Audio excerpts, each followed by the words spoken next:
Halo, halo, halo. Jumpa lagi di dalam channel kita, Brontits. Production. Di dalam acara Ngopi.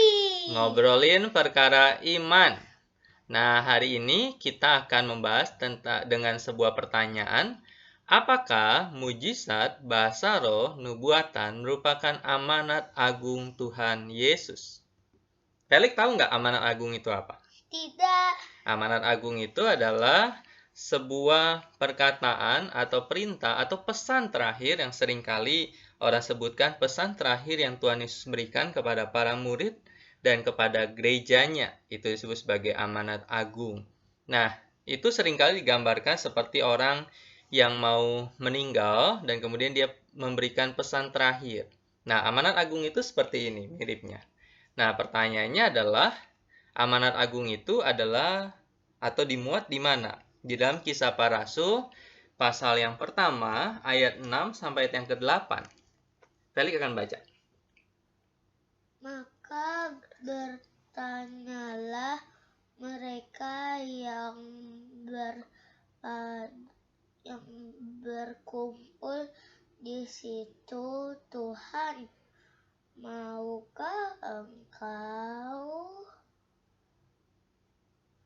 pada masa ini memulihkan kerajaan bagi Israel? Nah, dikatakan di sini para murid bertanya nih sama Tuhan Yesus, Tuhan, maukah Engkau memulihkan kerajaan bagi Israel? Kerajaan bagi Israel itu di dalam konsepnya para murid apa? Kerajaan bagi Israel dalam konsep para murid adalah kerajaan yang berasal dari keturunan Daud. Dan kata lain, kerajaan Israel yang secara fisik. Mereka mengharapkan bahwa mereka tidak lagi dijajah oleh orang-orang Romawi yang selama ini menjajah mereka. Karena itu, harapan mereka Mesias itu, yaitu Mesias yang dijanjikan oleh Allah yang akan membebaskan mereka dari penjajahan orang-orang Romawi. Mereka sudah lihat nih, bahwa Tuhan Yesus sudah melayani 3,5 tahun, dia sudah peristiwa salib, dia sudah mati, dia sudah bangkit, dan kemudian dia menyatakan diri dan saat itu hadir bersama-sama dengan para murid. Sehingga sesuatu yang masuk akal ketika para murid tanya dengan semua kemuliaan yang Tuhan miliki, maka harusnya gampang tuh dia menciptakan, yaitu mendirikan yang namanya kerajaan bagi Israel. Tetapi apa yang Tuhan Yesus lakukan? Tidak. Bahwa konsep dia bukan kerajaan secara fisik. Nah, ayat yang ke-7, Felix lagi baca.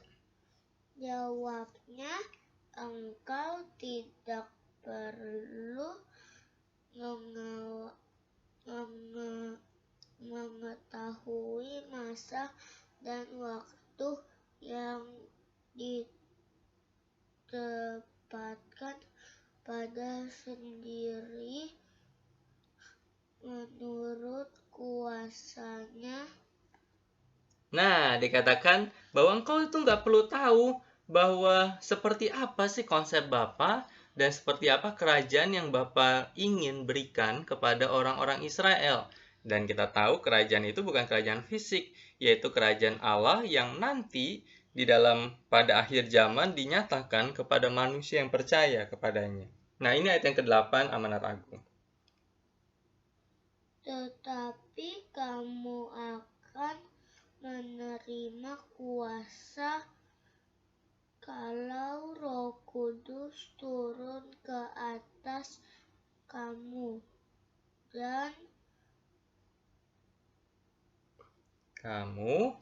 dan kamu akan menjadi saksiku di Yerusalem Dan di seluruh Yudea dan dan Samaria dan sampai ke ujung bumi. Nah, Tuhan Yesus bilang gini, tetapi kamu akan menerima kuasa kalau Roh Kudus turun ke atas kamu. Nah, teman-teman, kita tahu yang dimaksud oleh Tuhan Yesus di dalam kuasa di sini dan seperti apa Roh Kudus turun di atas kamu adalah peristiwa Pentakosta. di mana peristiwa beberapa hari ke depan mereka akan diberikan Roh Kudus untuk menolong mereka. Dan kita bisa temukan itu di dalam Kisah Para Rasul pasal yang kedua, yaitu peristiwa Pentakosta. Dan hal kuasa seperti apa? Yaitu kuasa ketika Roh Kudus diberikan, maka mereka bisa memberitakan kabar baik, memberitakan tentang keselamatan. Dan itu dilakukan oleh Petrus. Tuhan pakai Petrus untuk berkhotbah kepada orang-orang banyak, dan 3.000 orang itu percaya kepada Tuhan dan mereka dibaptiskan. Suatu jumlah yang luar biasa, di dalam waktu yang sangat singkat mereka menyerahkan diri untuk dibaptis. Itu pekerjaan Tuhan. Itu karya Roh Kudus di dalam hidup para murid. Dan kemudian dikatakan di sini bahwa apa yang mereka lakukan lagi? Bahwa mereka dikatakan, dan kamu akan menjadi saksiku di Yerusalem dan di seluruh Yudea dan Samaria dan sampai ke ujung bumi. Nah, inilah yang dilakukan, bahwa yang menjadi pesan amanat agung Kristus adalah menjadikan mereka itu saksi bagi Tuhan, saksi untuk memberitakan keselamatan daripada Tuhan. Teman-teman, kalau kita melihat lagi di dalam Matius 28 misalkan. Di dalam Matius pasal yang ke-28, ayat yang ke-18, 19, dan 20 dikatakan Yesus mendekati mereka dan berkata, "Kepadaku telah diberikan segala kuasa di surga dan di bumi, karena itu pergilah, jadikanlah semua bangsa muridku, dan baptislah mereka dalam nama Bapa dan Anak dan Roh Kudus.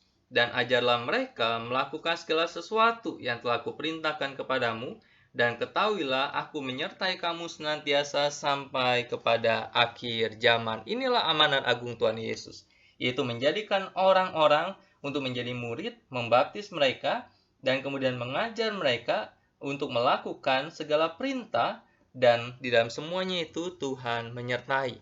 Karena itu kalau kita melihat akan hal ini, tentang amanat agung ini, maka pertanyaan mendasar di dalam topik kita, apakah mujizat, bahasa roh, nubuatan merupakan amanat agung Tuhan Yesus? Maka kita bisa berkata, tidak. Mujizat, bahasa roh, nubuatan bukanlah amanat agung untuk dilakukan para murid. Tetapi kemudian kita akan bertanya, lalu bagaimana dengan ayat-ayat di dalam Kisah Para Rasul? Misalkan Kisah Para Rasul pasal 5 ayat 12 sampai 16. Di sana ketika bicara tentang adanya banyak tanda dan mujizat yang disaksikan oleh para murid, bagaimana mereka memberikan sebuah pemberitaan kepada orang-orang yang tidak mengenal Tuhan. Bahkan bayangannya mereka saja dipercaya bisa membawa kesembuhan. Kemudian di dalam Kisah Para Rasul 15 ayat yang ke-12, maka diamlah seluruh umat itu, lalu mereka mendengar Paulus dan Barnabas menceritakan segala tanda dan mujizat yang dilakukan Allah dengan perantaraan mereka di tengah-tengah bangsa-bangsa lain. Teman-teman, ketika kita melihat Kisah 5 ayat 12-16, bagaimana para rasul itu melakukan tanda dan mujizat, dan kemudian bagaimana Paulus dan Barnabas menceritakan tentang tanda dan mujizat, maka seakan-akan semuanya ini adalah sebuah hal keharusan di dalam amanat agung. Tetapi ketika kita melihat setelah itu, maka yang mereka beritakan adalah tentang Injil Kristus. Jadi bukan hanya sekedar berpatokan kepada mujizat, bahasa roh, sekalipun nanti Paulus membahas tentang bahasa roh di dalam 1 Korintus, apalagi nubuatan. Karena setelah Kristus datang, lahir nubuatan selesai. Tidak ada nubuatan lagi tentang apapun selain nanti. Ketika kita bicara tentang wahyu, Tuhan memberikan, tetapi itu adalah nubuatan terakhir. Setelah Alkitab ini dikanonkan, nubuatan itu selesai. Teman-teman, biarlah ketika kita bicara tentang akan hal ini, mungkin kita tidak pernah berpikir. Kita berpikir bahwa mujizat, bahasa roh, dan nubuatan adalah amanat agung yang Tuhan Yesus kehendaki untuk kita lakukan. Tetapi Tuhan Yesus tidak pernah berkata, pergi, lakukan mujizat, berbahasa roh, nubuatan, tetapi yang dia perintahkan adalah jadikan murid. menjadikan murid, mengajar mereka, membaptis mereka, dan Tuhan akan sertai. Biarlah kita berjalan dan berdiri dalam kebenaran firman Tuhan. Tuhan Yesus memberkati kita.